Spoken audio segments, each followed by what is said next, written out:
नमस्कार दोस्तों। आज हम बात करेंगे जीडीपी के बारे में। जीडीपी यानी ग्रोस डोमेस्टिक प्रोडक्ट। एक देश के अंदर एक तय समय में जितना गुड्स एंड सर्विसेज पैदा होते हैं उसका कुल मूल्य जीडीपी होता है।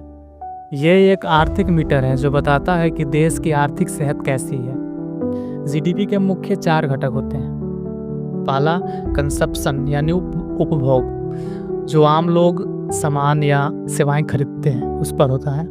दूसरा इन्वेस्टमेंट यानी निवेश, जैसे कंपनियां मशीनें खरीदती हैं या नए प्रोडक्ट्स पर पैसा लगाती है। तीसरा गवर्नमेंट स्पेंडिंग, सरकारी खर्च जैसे स्कूल, सड़क, हॉस्पिटल बनाने पर खर्च। चौथा नेट एक्सपोर्ट्स, निर्यात आयात, देश कितना एक्सपोर्ट्स करता है और कितना आयात करता है।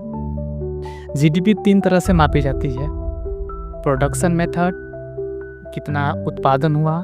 इनकम मेथड, लोगों की कुल आमदनी कितनी है। तीसरा है एक्सपेंडिचर मेथड, खर्च कितना हुआ।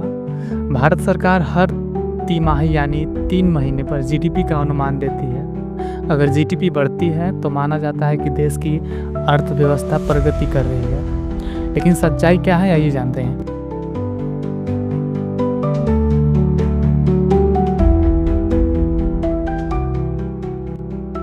जीडीपी अकेला सूचक नहीं होता किसी देश की समृद्धि का, इसीलिए हमें जीडीपी के अलावा कुछ और भी आंकड़े देखने चाहिए। जीएनपी, ग्रोस नेशनल प्रोडक्ट, यह देश के नागरिकों की कुल आमदनी को मापता है, चाहे वो देश में हो या विदेश में। उदाहरण के लिए अगर कोई भारतीय दुबई में काम करता है तो उसकी कमाई जीएनपी में जुड़ती है, जीडीपी में नहीं जुड़ती। दूसरा पीसीआई यानी पर कैपिटा इनकम, प्रति व्यक्ति आय। यह जीडीपी को देश की कुल जनसंख्या से भाग देकर निकाला जाता है। इससे पता चलता है कि एक आम नागरिक औसतन कितनी कमाई कर रहा है। तीसरा एचडीआई यानी ह्यूमन डेवलपमेंट इंडेक्स, यह शिक्षा, जीवन प्रत्याशा और प्रति व्यक्ति आय को मिलाकर तैयार किया जाता है। भारत 2023 में एचडीआई रैंकिंग में 134वें स्थान पर था, जो बताता है कि केवल जीडीपी से मानव विकास नहीं होता। इसलिए अगर जीडीपी बढ़ रही है लेकिन एचडीआई, पीसीआई और जीएनपी नीचे है तो इसका मतलब यह है कि आम आदमी की जिंदगी में कोई खास सुधार नहीं हो रहा। भारत आज दुनिया के सबसे तेजी से बढ़ते देशों में शामिल है, लेकिन इसी देश में दुनिया की सबसे बड़ी असमानता भी है। ऑक्सफैम रिपोर्ट 2023 के अनुसार भारत के 1% अमीर लोगों के पास 40% से ज़्यादा संपत्ति है। वहीं भारत के 50% सबसे गरीब लोग सिर्फ 3% राष्ट्रीय संपत्ति के मालिक हैं।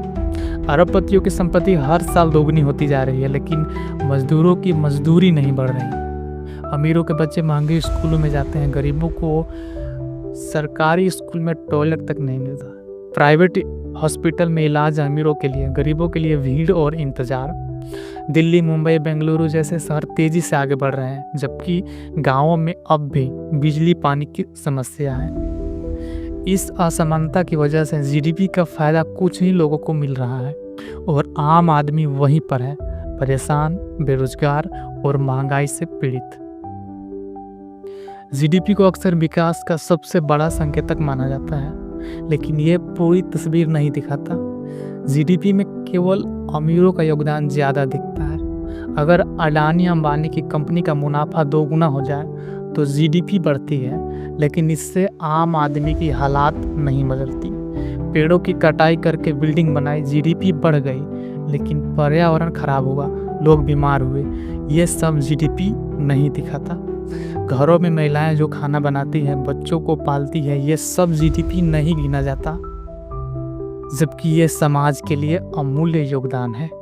निजीकरण, टैक्स कटौती जैसे निर्णय जीडीपी बढ़ाते हैं, लेकिन गरीबों की सब्सिडी राशन करते हैं। इसीलिए जीडीपी बढ़ रही है, लेकिन विकास केवल आंकड़ों में है, जिंदगी में नहीं। सरकार कहती है देश तरक्की कर रहा है, लेकिन ज़रा आम आदमी से पूछिए। बेरोजगारी, भारत में यूथ अनएम्प्लॉयमेंट रेट 2024 में 45% से ऊपर रहा। डिग्री है, स्किल नहीं और नौकरी है नहीं। महंगाई, सब्जी, गैस सिलेंडर, दूध सब महंगे हैं। खाने पीने की चीज़ों में खुदरा महंगाई 6 से 8% बनी हुई है। आईटी टेक कंपनियों में भी सैलरी बढ़ नहीं रही। डेली वेब वर्कर्स को 300 से 400 रुपये ही मिलते हैं। इलाज, स्कूल की फीस सब कुछ जेब से ही देना पड़ता है। कर्ज का भी जाल है। किसान मजदूर ईएमआई के नीचे दबे हैं। आत्महत्याओं की संख्या भी बढ़ रही है। जीडीपी के आंकड़े तो चमकते हैं, लेकिन आम आदमी की जिंदगी और ज़्यादा तकलीफदेह होती जा रही है। केवल जीडीपी बढ़ाने से काम नहीं चलेगा, समावेशित विकास की ज़रूरत है। शिक्षा और स्वास्थ्य में निवेश, सरकारी स्कूल और अस्पतालों को मजबूत करना चाहिए। रोजगार की नीति बनाना, स्किल डेवलपमेंट, एमएसएमई सेक्टर को मदद और गारंटी वाली नौकरियां। आय और संपत्ति पर टैक्स सुधार, अमीरों पर ज़्यादा टैक्स, गरीबों को सब्सिडी। एसडीआई और पीसीआई पर फोकस। जीडीपी के साथ साथ प्रति व्यक्ति विकास जरूरी है। पारदर्शिता और जन भागीदारी, नीतियाँ ज़मीन पर पहुँचे और आम लोग उसकी निगरानी कर सके। जीडीपी को विकास के प्रतीक मानना ठीक है, लेकिन विकास तभी है जब हर नागरिक की ज़िंदगी बेहतर हो। इस पर आपका क्या राय है, कमेंट में आप बता सकते हैं। जी बहुत बहुत धन्यवाद।